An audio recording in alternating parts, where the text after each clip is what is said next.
Ramadan di Indonesia itu bukan cuma soal momen budaya ya, tapi ini tuh udah kayak olimpiade digital tahunan.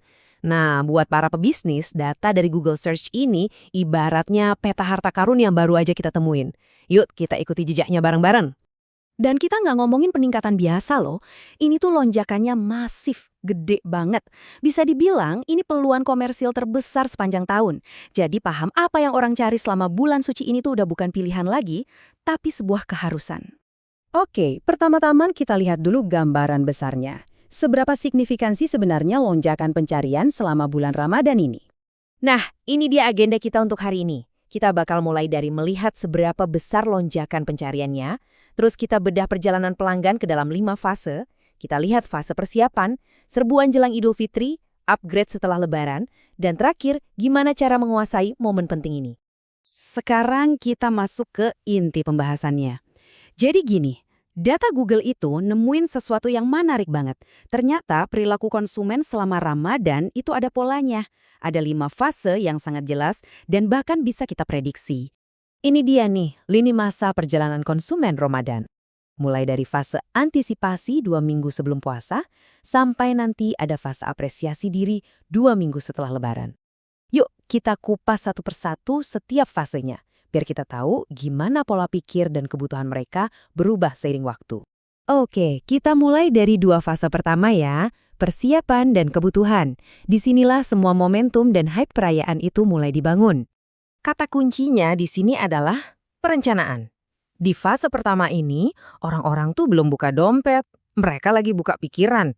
Ini tuh fase di mana mereka lagi cari-cari inspirasi, ngumpulin ide, dan bikin semacam wishlist buat bulan suci nanti. Buktinya ada di data pencariannya. Orang-orang belum nyari beli sekarang, tapi mereka nyari ide.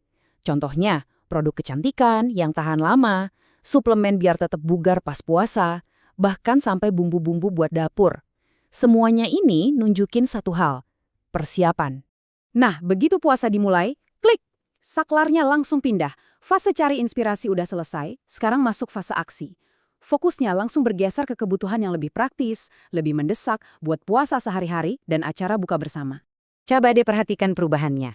Pencarian suplemen kayak astaxanthin langsung diganti sama timun suri dan Esteller. Inspirasi fashion berubah jadi pencarian dress code buka puasa. Jelas banget kan pergeserannya? Dari yang tadinya nanti, sekarang jadi sekarang juga. Terus gimana cara menang di fase awal ini? Pertama, curi start. Kasih pesan-pesan yang inspiratif dari jauh-jauh hari. Kedua, pastiin website Anda ngebut di HP, soalnya nggak ada yang suka nunggu lama. Ketiga, siapin key tracking, biar tahu strategi mana yang berhasil. Dan terakhir, pakai jaring yang lebih lebar kayak broad mesh buat nangkep semua minat awal itu. Oke, sekarang kita lihat gimana momentum ini mencapai puncaknya. Begitu Idul Fitri makin dekat, mode santai udah selesai. Rasa urgensi mengambil alih dan intensitas belanja langsung meroket.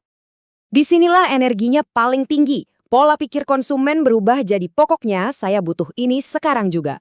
Ini adalah momen di mana niat beli itu paling kuat, keputusan dibuat dengan cepat untuk semua hal, mulai dari kue lebaran sampai tiket mudik. Dan kesibukan ini kelihatan di mana-mana. Orang-orang nyari hampers lebaran atau lash lift salon terdekat buat persiapan. Ada juga opor ketupat buat tradisi. Buat yang mudik, nyarinya rest area terdekat.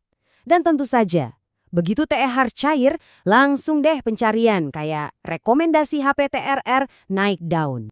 Nah, rencana aksi kita juga harus ikut ngebut, ciptakan urgensi di pesan-pesan Anda.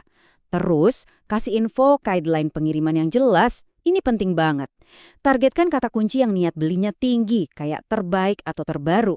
Dan siap-siap naikin tawaran iklan Anda karena semua orang lagi cari barang di waktu yang sama. Setelah semua hiruk-pikuk lebaran selesai, ternyata ada satu fase terakhir lagi nih yang sering banget kita abaikan. Di sini, perilaku konsumen yang sama sekali beda justru muncul. Perayaannya mungkin udah selesai, tapi belanjanya belum. Ini kayak masa transisi gitu, dari yang tadinya belanja rame-rame dan serba cepat, sekarang jadi lebih tenang, lebih personal, dan lebih terencana. Ini dia pola pikirnya. Setelah kemarin sibuk belanja buat keluarga dan perayaan, sekarang waktunya buat diri sendiri. Sisa THR biasanya dialokasikan buat pembelian besar yang udah direncanain, sebagai bentuk self-reward atau penghargaan diri. Pencariannya pun mencerminkan ini. Ada yang fokus ke pemulihan diri, kayak nyari obat sariawan. Ada juga yang pengen penampilan baru, nyari tempat pangkas rambut. Dan yang paling penting, ada niat buat investasi besar yang terencana.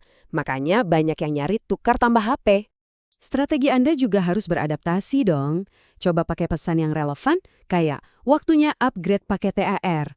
Buat juga kategori khusus buat produk-produk upgrade, biar gampang dicari. Dan tetap manfaatkan alat berbasis AI buat nangkep orang-orang yang siap belanja besar buat diri mereka sendiri ini. Oke, setelah kita bedah kelima fasenya, yuk kita rangkum semua pelajaran ini jadi satu strategi yang utuh, biar kita bisa benar-benar menguasai momen Ramadan. Intinya, semua ini bisa kita simpulkan jadi 3 kunci sukses. Pertama, mulai lebih awal. Jangan pernah nunggu mepet. Kedua, jadilah relevan. Pesan Anda harus selalu pas dengan apa yang lagi dipikirin konsumen di setiap fasenya. Dan ketiga, gunakan alat yang tepat. Manfaatkan teknologi biar kerja kita lebih cerdas. Data dari Google Search ini udah masih kita peta perjalanan konsumen yang super detail. Jadi pertanyaannya sekarang bukan lagi apa sih yang mereka mau, tapi lebih ke apakah strategi kita udah siap untuk memenuhi kebutuhan mereka di setiap langkahnya.